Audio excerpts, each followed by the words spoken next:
Welcome to the Blessors of Israel podcast. I'm Matthew Dodd, Executive Director of Blessors of Israel. I'm blessed to be in studio with Pastor Rich Jones, who's the founder and chairman of Blessors of Israel. Pastor Rich, today we've seen the news headlines filled with a lot of activity concerning Israel and the Middle East, and Blessors of Israel is committed to making sure our viewers are given the latest concerning Israel so we know how to stand with Israel in the latter days. And one of the issues that we have seen come up really goes back to last week. Last Friday, late last Friday, Israel time, it would be during the Sabbath, President Biden comes out and says that there's this peace plan that was initiated by Israel that has these three phases. And now we have this pressure because of this peace plan that is being pushed on Israel and Hamas to agree to end the hostilities as a result of October 7th. But then there's more news today in regards to the United States taking it to the United Nations. That's right. To the Security Council. That's right. And pushing this three-phase solution, but also a Palestinian state. Yes, they've added a new wrinkle that I know Israel has not agreed to. They say that they've agreed to this, but this has not been part of the agreement. And they're adding new layers onto this that are frankly quite concerning. But to take this up all the way to the Security Council, I mean, this is going to bring tremendous amount of pressure onto Israel, which I think was the point. It's interesting that President Biden brought this out on what would have been their Sabbath. You mentioned that. Because in Israel, on the Sabbath, the predominant number of people turn off their cell phones. Well, and the government is shut down. Exactly. So the people would not even be informed about this big announcement. So, I mean, I think that's a minor but nevertheless significant part of this whole thing. There's a tell there. I think you have to call it out for what it is. Netanyahu did come out in English, not in Hebrew, and gave a response. Right. It's a non-starter is what he said. So then when the U.S. brings that to the Security Council, but then, as you mentioned, adding the layer of pressing for a Palestinian state, which would include Gaza, the West Bank, so-called the West Bank, and Gaza. This is potentially, earth-shaking if it goes forward, if that is the case, if Israel is pressured now to agree to a Palestinian state. Now, we talked about this last week, that other nations are recognizing the Palestinian state. We mentioned Spain, Portugal, and others. But now the United States, at the UN level, this is a whole nother thing. Exactly right. Exactly right. Now, let's break this down a little bit. So the first phase of this plan involves the release of the hostages. There'll be a temporary ceasefire of sorts that will lead to hopefully a permanent one. But you have the release of the hostages. Not all of them. Not all of them. You have the women. Right. You have the infirmed. You have the elderly. The elderly. Yes. So they will be released. By the way, it came out today. The IDF believes that at least a third have already perished, if not more. So we're not going to be even seeing that many hostages released that are alive. But that would be phase one. Now, in exchange, you would have Palestinian prisoners who are currently incarcerated because of their crimes. They would be released. They would be 30 for every one Israeli. That's what I mean. Now, but what I've also discovered is that if it's an IDF female soldier, 50 would be released, 30 of which are serving life sentences because of the crimes that they've committed. Right. But I don't believe that the IDF women are going to be released in phase one. But when they are, that's the exchange. 50 to 1. 50 to 1. And some of these being on the death row. That's right. Because of the significance. So it'd be 50, but 30 families. of them would be on death row. Yeah. So phase one. Now, by the way, let me just, if I can distract us for a moment. Earlier, we read that they don't even know where these hostages are. They cannot even give you names. You know what I found out today? I believe it was an ex-Mossad he believes that some of them may have traveled through the tunnels into Egypt. That's right. I read the that same too. thing? Exactly. Yeah. And so that would explain why it would be so easy for them to turn up in the Sinai Peninsula. But back to that question, they don't even know their names. They cannot even tell you that they're alive or dead or where they are, who has them. And as you said, and this is why, to me, when Israel took that corridor, the Philadelphia corridor, which allowed them access to those tunnels between Gaza and Egypt, I think that was a game changer. It was, but then they also conceded because President Biden was upset, and to keep him from being more upset, they relinquished, I believe, about 2 kilometers of control, so that now resumed access once again. Okay, that is very concerning, because if you're going to give Hamas access to those tunnels, you know exactly what's going to happen next. Very concerning. But I interrupted you. You're outlining here, laying out the phases of this proposed peace plan. And I think the intent is we need to find a solution to bring peace. We need to bring this to an end. And I think everybody has that goal. But I think there's a lot of, let's say, misunderstanding of what the reality is on the ground. I agree. So that first phase would be 6 weeks of a ceasefire. That could be extended, and then you go into the phase 2. Okay. So let me clarify. So phase 1, again, is the release of certain hostages, namely the elderly, the young, the non-IDF women, in exchange for 30-1 of the Palestinian militants per hostage that are currently held by Israel in prisons. 30-1. In exchange, there will be a 6-week pause or lull in the fighting. But during that 6 weeks, Israel does not withdraw from Gaza. This is important, right? All right. Now, phase 2. Then they do withdraw. Entirely. They withdraw entirely. On phase 2. No military presence there whatsoever. Now, this is absolutely huge. So what do you think, if you're Hamas, what are you going to do during phase 2? Rearm. Exactly.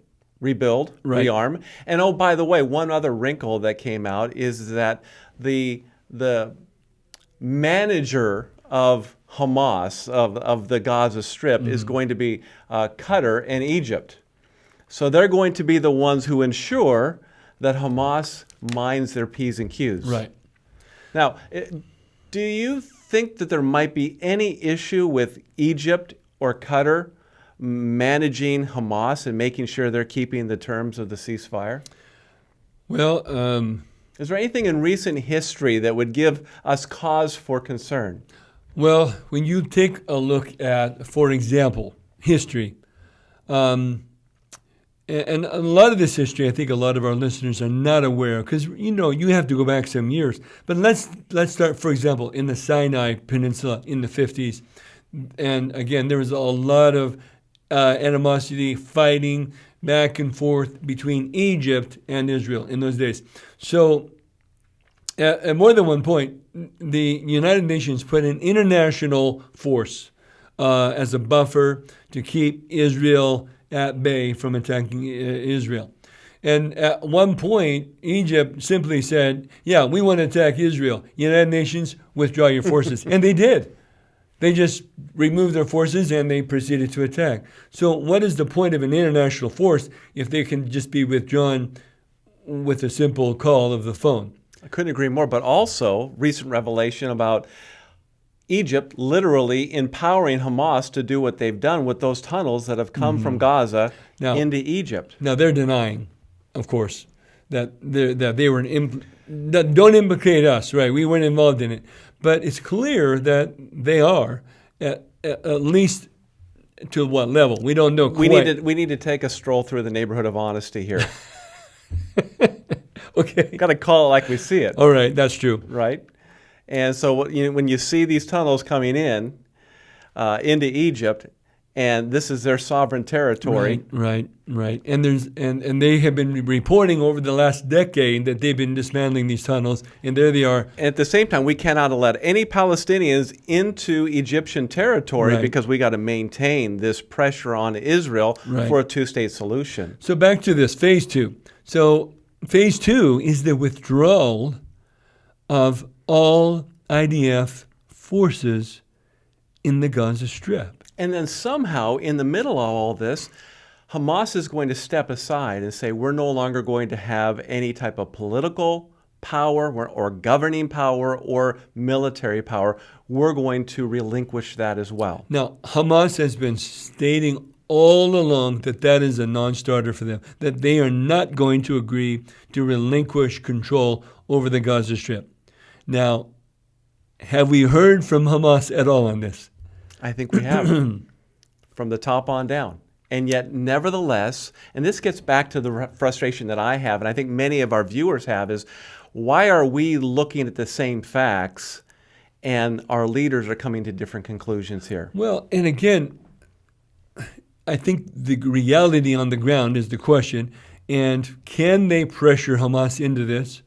I think that what we're setting up, frankly, is another Afghanistan. I agree with you. And then you got Qatar also involved. They're supposed to manage this, but they're intricately involved with Iran, and Iran is funding Hamas, working with Hezbollah. I mean, you have this terrible, terrible spider web that's being woven here. And how are we going to have Hamas really being held accountable for their actions with the likes of Egypt and Qatar involved? It doesn't make sense. And Qatar has been the one that's been really hosting the leadership of Hamas for many, many years now. So, and how's that going to work? But back to the question, okay, phase 2, the withdrawal of IDF forces, the inserting now of a overseeing force. Which the Palestinian Authority is lobbying strongly for. In fact, interestingly enough, today they came out against Iran. Really? I thought that was an interesting maneuver on their part. Mm-hmm. I think there was a little bit of posturing of sorts because we want to make it look like we're the moderate ones. We're the ones who are going to be able to bring reason to this situation and manage the Gaza Strip properly. So now they're slapping the hand of Iran, saying you guys aren't helping anything. You are on the blood of Palestinians, trying to enact what this war against Israel, and we're not going to have anything of this whatsoever. That is interesting. I agree. It's posturing. And let me just add that they haven't really done a lot of managing of the situation in the West Bank. Let's remember that it was the Palestinian Authority that has been part of this pay-to-slay program that the United States has objected to. So glad you brought that up, because I was thinking the one thing that they do manage is the pay-to-slay program. Now, for the listeners that are not familiar with that, maybe you could describe. Well, it's basically paying the families of those who are martyred for killing Israelis. Or harming, and now they are being held in prison. So in other words, those families of those Palestinian militants that got arrested or killed receive monthly stipends from the Palestinian Authority. And by the way, where did the Palestinian Authority get that money from? Well, of course, United Nations, other nations, including the United States. Although we proposed a bill some years ago, not that many years ago, to stop funding pay for slay. Yeah. And that was in some years back. I don't think that that's currently in place anymore. I don't know. We need to look into that. So phase 3. Yes, let's go to that. Phase 3. Then you have basically the permanent ceasefire at this point. On top of that, you have the remaining hostages, the male hostages, the soldiers that are returned, along with the dead bodies, the deceased hostages. In exchange for more prisoners. But this time it's not 50-1, I don't believe. I forgot what the number is, but it's not 50-1. And so there's a tremendous amount of release of prisoners, many of these on death row because these are convicted felons. Convicted felons headed back over to, I guess, become good citizens Yeah. of Gaza. Yeah. Turn over a good leaf. And I'm sure they no longer have any type of negativity towards the Jews. I'm sure they've also renounced that mantra from the river to the sea, Palestine will be free. I'm detecting a little bit of an attitude there. But also, phase 3, I don't believe that, there's a lot of lack of clarity here. What exactly is going to be the administration of Gaza in phase 3? And will Hamas cooperate with that, or will they resist it like the Taliban did in Afghanistan? And will it be acceptable to Israel? But back to your point in regards to Hamas, again, we talked about this last week. The citizens of Gaza believe Hamas should be in power and want them to be in power. I think the last poll that I read, the results were about 80%. So if there was another election, Hamas would win. Without a doubt. That's the problem. And so you put a layer of, let's say, a multinational force over the administration of Gaza.